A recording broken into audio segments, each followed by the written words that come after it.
This is Optimal Living Daily, episode 453. What are the habits of wealthy people? By James Altucher of jamesaltucher.com. And I'm Justin Malik.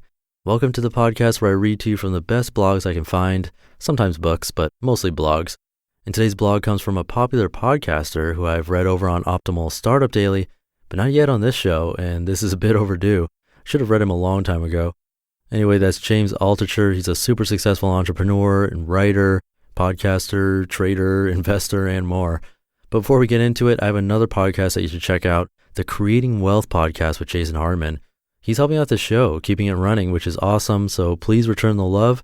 You can subscribe to his podcast, the Creating Wealth podcast, and check him out online.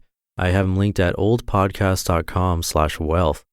And now let's get right to the post from James and start optimizing your life. What are the habits of wealthy people? By James Altucher of jamesaltucher.com. Someone asked this on Quora. I answered. I am sorry to say that some of what I've written below I've written before. Some of you have read it. That's okay. Again, I always say this is what worked for me. Some people might say, ugh, he's written some of this before. Sometimes I am not 100% original, but I always have to remind myself anyway. The best advice is 100% autobiography. So this is my story, and maybe someone can benefit, or maybe someone can't. I don't want to be presumptuous. This is my answer. I took out a big life insurance policy and then debated killing myself. Then I lost my home. Then I lost my marriage. I drank a lot. I lost everything. I lost my self-esteem. Or maybe I never had it to begin with. The IRS was after me. I lost money in a fund I started. I lost all the money in a business I started. I was afraid to return calls. I'd cross the street rather than talk to people. So I lost my friends. Those were the bad habits. I can't speak for others, but when I first made a lot of money, more than $10 million, I had many bad habits, and I lost 100% of my money. I went broke. I went into exile. Money doesn't make you better. It doesn't really increase your freedom. It doesn't make you more lovable. It just magnifies what is already inside of you. And past history is often future character, unfortunately for me. But then about the second or third time or fourth time, who keeps track, I lost money. I was on the floor and I was thinking, what the F? How can this keep happening to me? I keep making it. Why can't I keep it? So I made a list of the things I was doing on the way up and a list of the things I was doing on the way down. And it was simple. Don't buy any self-help guru program for riches. I just started doing every day the things I did on the way up. I'm about to tell you them, but let me tell another story. I used the ideas you're about to hear to make a lot of money starting around 2009, the last time I went broke. The first was in 2000.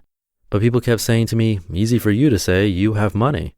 So then, unfortunately, I got some proof. Bad things always happen no matter what. So a bad thing happened to me. I had a big investment in a public company that was worth millions.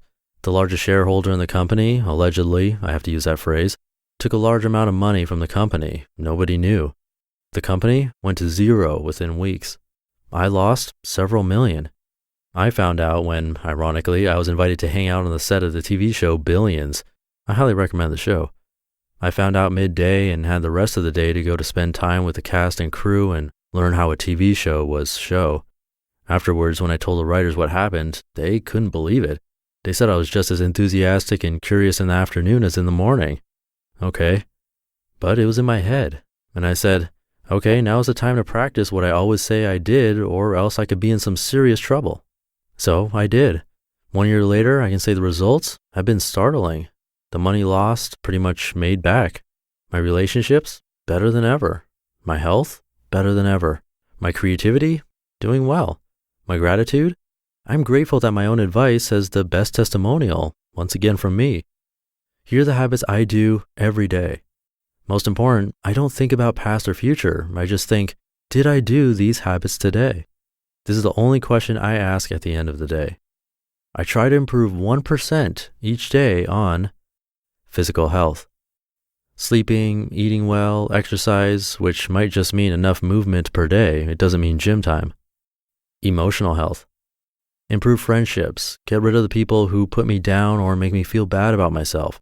improve my own ability to hold on to my self-esteem rather than outsourcing it to others. It's hard enough for other people to deal with their own self-esteem, let alone mine. Love strangers, love my family. Don't judge myself too harshly. Mental health. Write down 10 ideas a day to exercise my idea muscle. The benefits of this are enormous. I just sent 10 ideas, for instance, to a $100 billion company that asked me for them.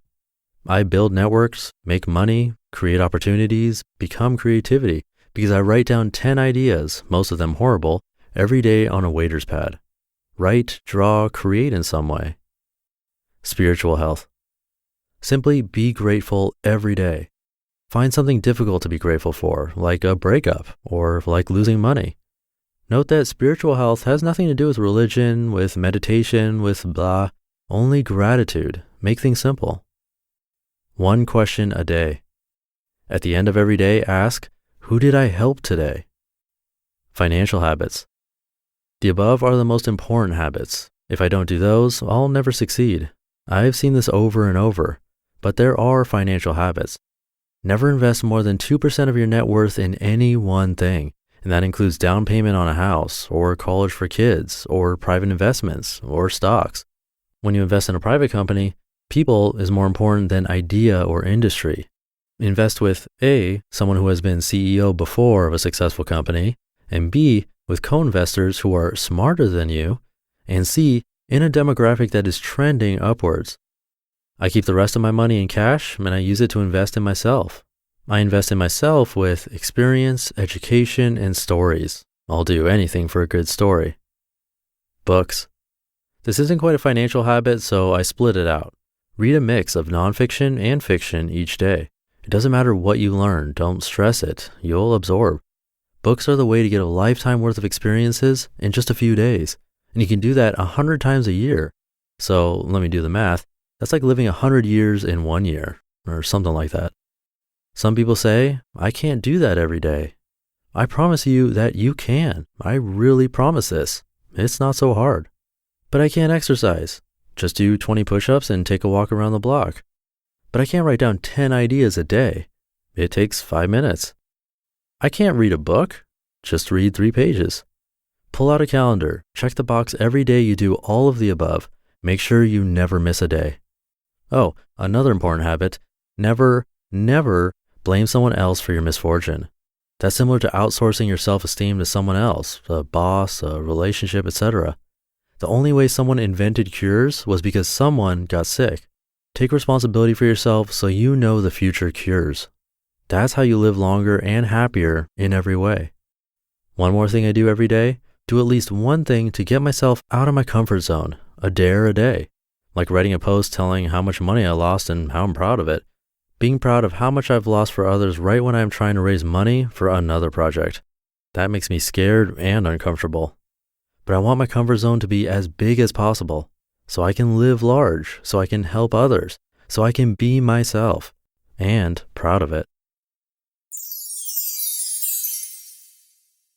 You just listened to the post titled, What Are the Habits of Wealthy People? By James Altucher of jamesaltucher.com.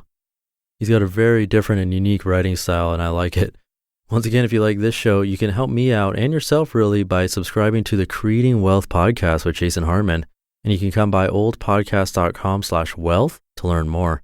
Jason has a new slant on investing with some fresh approaches to building wealth and passive income, which I love. He's a self-made multimillionaire with lots of properties and hundreds of tenants, but he's also a lender and real estate developer. Very smart guy, and he has a ton of free information that is worth hearing. He has interviews with many different experts like Jenny Craig, Steve Forbes, and more on his show. Again, that's on the Creating Wealth podcast with Jason Hartman.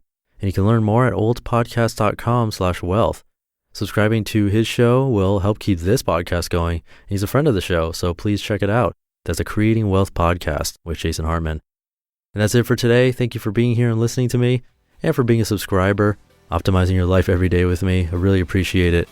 Have a great rest of your day, and I'll see you tomorrow, where your optimal life awaits. Hey, this is Dan from the Optimal Finance Daily podcast, which is a lot like this show, except more focused on personal finance. Justin handpicks the best posts he can find from blogs and authors like Ramit Sethi, Mr. Money Mustache, and more, and I read them to you 5 days a week. So if you enjoy this podcast, come on over and subscribe to Optimal Finance Daily too. And together, we'll optimize your financial life. You've been listening to Optimal Living Daily. Be sure to hit the subscribe button to stay up to date on each new episode and head to oldpodcast.com. That's OLDpodcast.com for a free gift as well as more actionable tips and resources to help you maximize your potential. Thanks for joining us, and remember, your optimal life awaits.